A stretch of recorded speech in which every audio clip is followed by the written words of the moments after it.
Fala galera, vamos fazer a parte 2 do sistema respiratório, anatomia do sistema respiratório, parte 2. Vamos falar da via aérea inferior. Então vamos falar dessa porção aqui que está da laringe para baixo, né? Das cordas vocais ali para baixo, perfeito? Composta ali por uma parte condutora do ar, né? Que a gente fala que é a traqueia e os brônquios, e uma parte respiratória, que aí compreende os alvéolos e o parênquima pulmonar propriamente dito. Então, na nossa via aérea inferior, nós vamos falar da traqueia e dos brônquios, suas relações anatômicas e clínicas, né, para o exame necroscópico ou exame pós-morte em necrópsias clínicas ou forenses. A exemplo, né, a gente tem uma árvore traqueobrônquica carbonizada com a presença de fuligem e resquícios de material carbonizado, né? Combustão incompleta ali de combustíveis que são aspirados no momento em que o indivíduo está vivo, na presença do incêndio, na presença de um material que está sendo queimado, e ele aspira essa fumaça, né? E essa fumaça, esse material, essas partículas que estão suspensas no ar, elas são captadas, né? Elas ficam aderidas ali na árvore traqueobrônquica, dando a ideia de que o indivíduo estava vivo no momento, né, do incêndio. Uma obstrução brônquica é típico ali, uma broncoaspiração, né, em quadros ali de necrópsia clínica, do indivíduo que engasgou e acabou aspirando algum alimento, vômito líquido, né? Então, também é um sinal ali recorrente essa aspiração. Nós temos foto lá no final da apresentação. A parte dá uma travada aí, traqueia. Então, a traqueia é esse tubo cartilaginoso feito por aquela cartilagem chamada de hialina, que é uma cartilagem que ela não se cora facilmente nos métodos laboratoriais, portanto, hialina quer dizer transparente, certo? Nós temos aqui a região da laringe com a cartilagem tireoide, a proeminência laríngea da cartilagem tireoide, o corno superior da tireoide, corno inferior, cartilagem cricoide, ligamento cricotireoideo mediano e os anéis traqueais e seus ligamentos anulares. Então, a traqueia ela é uma sobreposição de anéis dessa cartilagem e tem em torno ali de uns 18 anéis de cartilagem, né? Tem seus 12 centímetros, 15 centímetros de extensão, e ela vem da região da laringe, né? Descendo até a bifurcação que a gente chama de carina da traqueia, a bifurcação dos brônquios, em brônquio direito e brônquio esquerdo, tá? Então, a traqueia ela se estende da laringe, que está na altura da sexta vértebra cervical, até a bifurcação traqueal, carina da traqueia, a nível de T5, a quinta torácica. Lá ela vai se dividir em brônquios principal, direito e esquerdo, apresenta seus 12 centímetros de comprimento, variando ali de indivíduo para indivíduo, obviamente, né? Com seus 2,5 centímetros de diâmetro, com a presença de 15 a 20 anéis de cartilagem, cartilagem em forma de C, significa que essas cartilagens são abertas na região posterior. E essa região posterior ela é fechada pelo músculo traqueal, um músculo liso, né? Ou pelo ligamento anular, que também fecha os anéis, cobre os anéis e fecha.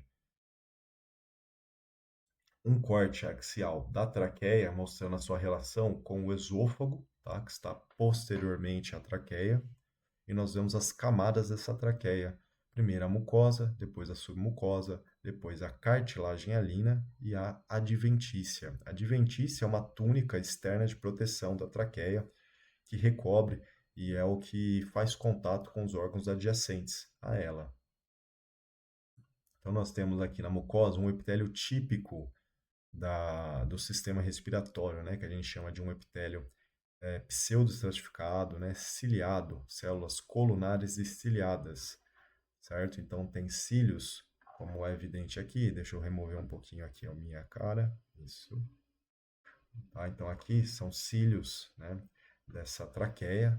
Esses cílios faz um batimento ciliar, um movimento para expulsar partículas aderidas à mucosa e ao muco da traqueia. Então, é um epitélio típico, esse pseudoestratificado, né?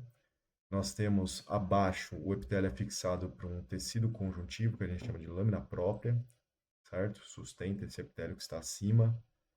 Nós temos na mucosa ou na submucosa a presença das glândulas, as células caliciformes, células produtoras de muco, importante, né? Esse muco vai auxiliar o movimento dos cílios. Nós vamos ter a cartilagem hialina, que é essa porção, que vocês podem ver que ela é mais transparente.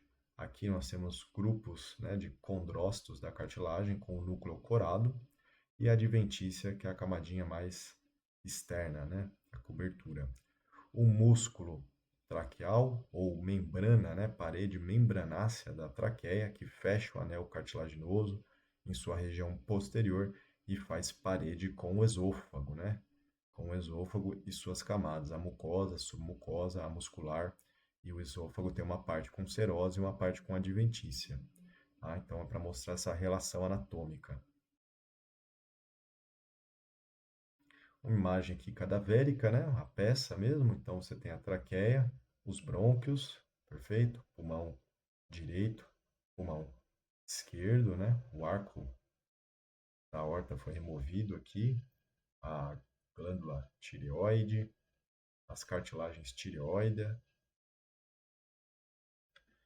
E o próximo segmento que nós vamos falar é a árvore brônquica, certo? Chamamos de árvore brônquica pelo aspecto de tronco com galhos e ramos se bifurcando, né? Esses brônquios, eles vão seguindo cada vez menores até a região respiratória propriamente dita, já faz parte de uma anatomia microscópica, né? Vai ficando muito pequeno esse brônquio. Então, o brônquio vem a partir da bifurcação traqueal, a nível da quinta vértebra torácica. Ele vai se dividir em primários, secundários e terciários, né? Sendo os primários o brônquio principal direito e o brônquio principal esquerdo, com suas diferenças anatômicas. Por exemplo, o direito ele é mais curto, calibroso e vertical. Tem uma tendência à broncoaspiração em direção a esse brônquio por conta dessa sua morfologia. Já o esquerdo, ele é mais horizontalizado e mais extenso, né? Ele passa atrás do coração, do arco da aorta, ele tem uma relação ali de intimidade, né, com a região cardíaca. Nós vemos os brônquios secundários ou lobares entrando em lobos pulmonares. Então vamos lá. Tem o pulmão direito e tem o pulmão esquerdo. Lá no direito, nós vamos ter 3 lobos. Quem vai entrar nesses lobos pulmonares são os brônquios lobares, perfeito? Os brônquios lobares vai entrar um para cada segmento, né, um para cada lobo desse pulmão, então chamados brônquios lobares ou secundários. No pulmão direito, né, nós vamos ter 3 lobos, o lobo superior, lobo médio e inferior, portanto serão 3 brônquios lobares. Já no esquerdo, nós temos 2 lobos, o lobo superior e o lobo inferior. Lobo superior, lobo inferior. Então nós vamos ter 2 brônquios lobares. Então até aqui a gente tem traqueia, carina da traqueia, brônquio principal direito, brônquio principal esquerdo, brônquio lobar superior esquerdo e brônquio lobar inferior esquerdo. A próxima bifurcação que nós vamos ter são os brônquios segmentares ou terciários, que vão entrar em segmentos pulmonares, tá? Então, brônquios segmentares são esses que estão marcados coloridinho, né? Que vão entrar em segmentos pulmonares, segmentos específicos do lobo. Tá? Então, lá no pulmão direito, nós vamos ter 10. Então, compreende os brônquios segmentares do lobo superior, o do lobo médio e do lobo inferior. E no esquerdo, nós vamos ter 8, compreendendo os segmentos, né, os brônquios segmentares que estão entrando no lobo superior e que estão entrando no lobo inferior. E nós vamos ver mais detalhe na próxima imagem, tá? Então, olha essa imagem aqui do pulmão, né, com os seus broncos segmentares, nomeado aí B1, B2, B3, tá? Vamos lembrar aqui brevemente a nossa anatomia do pulmão, a sua divisão mais básica em ápice, base, certo? E face anterior, chamada de face costal, pela relação que ela tem de proximidade com as costelas, que formam a parede torácica, né? Nós estamos olhando a face anterior costal, aqui é a face diafragmática, ou seja, a face em contato com o diafragma, a incisura cardíaca no pulmão esquerdo, e dentro temos a impressão cardíaca. E a face do pulmão que se encontra nessa região medial é chamada de face mediastinal, certo? O pulmão direito em seu lobo superior, seu lobo médio e o lobo inferior, e suas fissuras, fissura horizontal e fissura oblíqua. O pulmão esquerdo em seu lobo superior, lobo inferior e sua fissura oblíqua. A parte microscópica dessa árvore brônquica é o que a gente chama de bronquíolo, né? Então, os brônquios, eles vão de bronco primário, secundário e terciário até uma região bem pequena chamada bronquíolo, tá? Que são tecidos especializados que estão no final dessa árvore traqueobronca, ligando a árvore traqueobronca aos alvéolos, que é a porção respiratória. Tem um aspecto importante porque o bronquíolo ele apresenta uma ausência de cartilagem. Então, ele é feito basicamente por um tecido mole, né, sustentado de musculatura lisa, que é o que dá a resposta, né, alérgica de brônquio, constrição, principalmente, né? Então, esse bronquíolo ele se fecha muito, às vezes em resposta a inalantes, e causa uma resposta asmática. O bronquíolo, ele é a região mais terminal da árvore traqueobronca. Então, nós vamos ter o bronquíolo terminal, o bronquíolo respiratório, que entra no saco alveolar, esse aqui. E o saco alveolar é feito de vários alvéolos, que são essas bolinhas, né? É feita de tecido elástico, né? Que estão ali em íntima relação com vasos sanguíneos, onde vai acontecer efetivamente a hematose, né? Por meio da membrana respiratória, um tipo de célula específica que habita aqui, chamado pneumócitos, tá? E vai acontecer essa troca gasosa do sangue com o ar intraalveolar e etc., por uma diferença de pressão e etc., tá bom? Nós vamos entrar aqui em partes fisiológicas, né? Achados interessantes, a hemorragia intraalveolar pode ser um indício de perfuração, pode ser um indício de pressão súbita nos capilares alveolar, espessamento septal por fibrose, por DPOC, por lesão pulmonar crônica, né? São achados típicos da região alveolar em necrópsias clínicas. O paciente com portador da DPOC, né? Enfisema ou a bronquite associada a inalantes. Mais em detalhes, então, essa região de alvéolos, ela é microscópica, né? Aqui ela está sendo avaliada numa lâmina. Aí nós vemos toda a sua estrutura do bronquíolo terminal respiratório, o ducto alveolar e os saquinhos alveolares, que é repleto de tecido elástico para ter a complacência, né, de se encher de ar e voltar de forma elástica para eliminar esse ar e ajudar nos movimentos da respiração, tá? Os poros alveolares de comunicação entre esses alvéolos são importantes, esses poros, né? E agora o pulmão propriamente dito, com seus lóbulos, fissuras e segmentos. Então vamos lá. O pulmão está associado a vasos pulmonares e pleura, certo? Então nós vemos ali a importância da pleura e desses vasos, né, para a vitalidade do pulmão, para o funcionamento do pulmão, tá? Achados típicos, né, uma congestão dado a uma circulação deficiente, né?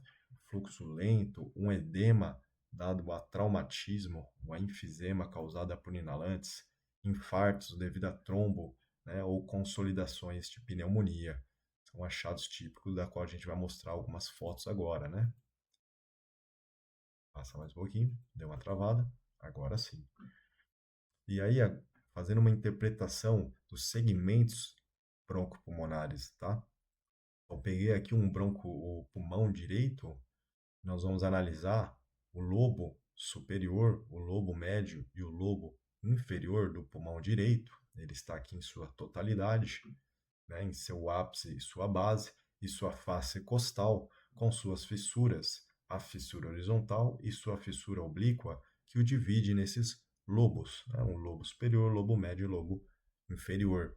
Cada lobo vai ter o seu segmento broncopulmonar específico. Então, nós vamos ter um segmento apical, o segmento anterior e o segmento posterior do lobo superior do pulmão direito. Nós vamos ter no lobo médio do pulmão direito um segmento lateral e um segmento medial. Nós vamos ter também no lobo inferior do pulmão direito, o seu segmento superior, seu segmento anterior, seu segmento basal lateral e basal posterior, né? Os segmentos basais de base, base em referência, né? O basal em referência à base pulmonar. Pulmão esquerdo, né? Seu ápice, sua base, sua face costal, sua grande fissura oblíqua e sua incisura cardíaca, né? Ou entalhe cardíaco, como preferir. E seus segmentos bronquiopulmonares, né? Seus segmentos, a segmentação desse pulmão aqui, ela é vista na região apical do pulmão esquerdo, em seu lobo superior, sendo a região ápico posterior, segmento S1, S2, ápico posterior, segmento anterior do lobo superior do pulmão esquerdo, segmento lingular superior do lobo superior do pulmão esquerdo e segmento lingular inferior do lobo superior do pulmão esquerdo. Tá? Então, aqui é um mapa, né, de segmentos pulmonares, essa segmentação do pulmão que torna possível, né, fazer a retirada cirúrgica de um segmento só do pulmão, né, que o torna também a cicatriz pulmonar ela ser específica de uma região, né, e o resto do pulmão, o indivíduo continuar competente, tá? Então, o pulmão tem uma organização bem dividida, né, em seus segmentos, bem interessante. Agora aqui a foto da peça, né, pulmonar em si, né? Então foi retirado aqui, nós estamos olhando para a face mediastinal do pulmão, virada para o mediastino. A artéria, o brônquio e a veia estão marcadas para gente, tá bom? A artéria com sua parede forte, o brônquio com sua parede, né, repleta de mucosa e cartilagem, e a veia, parede complacente. Que é um pulmão típico da cidade, né? Um pulmão que vive em um ambiente de poluição, com o acúmulo aí de manchas, né, do resquício aí das fumaças e dos gases aí presente na cidade. Pleura e cavidade torácica, né? Então esse pulmão ele não funciona sozinho. Esse pulmão, para ele funcionar, ele precisa da pleura com espaço pleural e da cavidade torácica, que é onde ele está guardado, né? Ou a relação da pleura com a cavidade torácica dá por meio da pleura parietal, que está aderida à parede torácica e puxa a pleura visceral, né? Mantendo uma distância feita pelo espaço pleural. E situações em que esse espaço pleural é comprometido, comprometem a saúde também.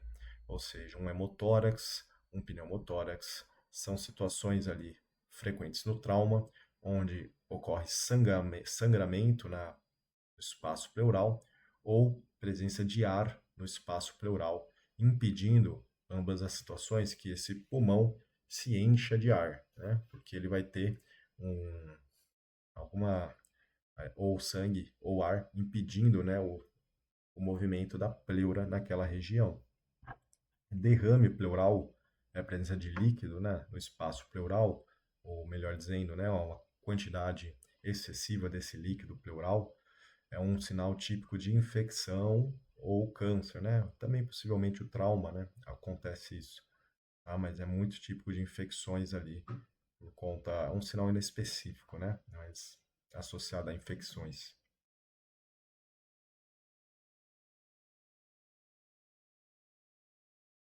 Aqui uma cavidade torácica aberta, foi removido o plastrão external, então o externo com algumas costelas, né? Foi cortado. Nós vemos uma aparência normal de um pulmão saudável, algumas manchinhas, né? São comuns de encontrar. E aqui um quadro de tromboembolismo, né? Então lá na artéria pulmonar nós tivemos a presença de um trombo, certo? Esse aqui ocluindo a artéria pulmonar, é o TEP, tromboembolismo pulmonar, causando morte súbita, né? Então o TEP, ele é agudo, né? A pessoa não sabe quando ela tem um trombo viajante aí no sistema circulatório. Quando ele encontra alguma região, aí ela causa o sintoma de forma aguda, sendo uma coisa emergente, né? Um quadro aí crítico para o indivíduo, né? De perca de saturação. Então, aqui a presença do trombo obstruindo o vaso é um achado típico. Aqui um pulmão também bem debilitado com trombos, né, com presença de infarto pulmonar por causa da ausência de oxigênio e ainda alterações sépticas, né, alterações aí de uma concentração de patógenos no pulmão. Outro achado também de necrópsia clínica é a broncopneumonia, né? Aqui nós temos então, secreções purulenta, né? Secreção mucopurulenta na árvore traqueobrônquica que dificultam e que causam a consolidação no alvéolo pulmonar. Então essa é uma situação também bem incapacitante, né? Principalmente para os idosos. Então aqui temos o pulmão, né? E diversos segmentos estão repletos, né? De secreção mucopurulenta, né? Isso que é o que a gente chama de pneumonia ou broncopneumonia. Essa secreção impede que a árvore traqueobrônquica conduza, né, o ar até o alvéolo, impede a troca gasosa no alvéolo. Tá? Aqui é uma lesão cavitária de uma necrose caseosa dada a tuberculose. Né? Então, a tuberculose, causada pelo Mycobacterium tuberculosis, faz uma cavitação nesse pulmão, que a gente chama de necrose caseosa, em relação ao aspecto, é um aspecto de queijo, amanteigado, sei lá. Cada um fala uma coisa, né? Fala que parece queijo. Então isso aqui não me parece muito um queijo, nem dá muito apetite, mas o nome ficou necrose caseosa. Tá? Essa cavitação ela destrói o parênquima pulmonar, né? É uma perca irreversível do tecido ali, e causa, né, pode levar ali à fibrose da região, uma região não funcional do parênquima pulmonar, que não permite troca gasosa, né? Aqui um caso de broncoaspiração, então temos um paciente que é, basicamente passou, né, pela cavidade infraglótica dele alimento, ó, alimento e entrou na árvore traqueobrônquica, perfeito? Então uma situação muito muito ruim, né? E você vê aqui que o trajeto se estendeu aqui para brônquio direito, tá? Então, a necrópsia da árvore traqueobronca, ela é feita abrindo, né, os anéis traqueais na região posterior para avaliar a presença ali da obstrução na glote e na região de vias aéreas inferior. O indivíduo ele pode broncoaspirar desde alimento líquido até vômito, né? E na situação de afogamento forçado, com certeza ele vai broncoaspirar e vai ser encontrado líquido nessa árvore traqueobronca. Essas são as referências da nossa aula e nos vemos aí numa próxima. Até!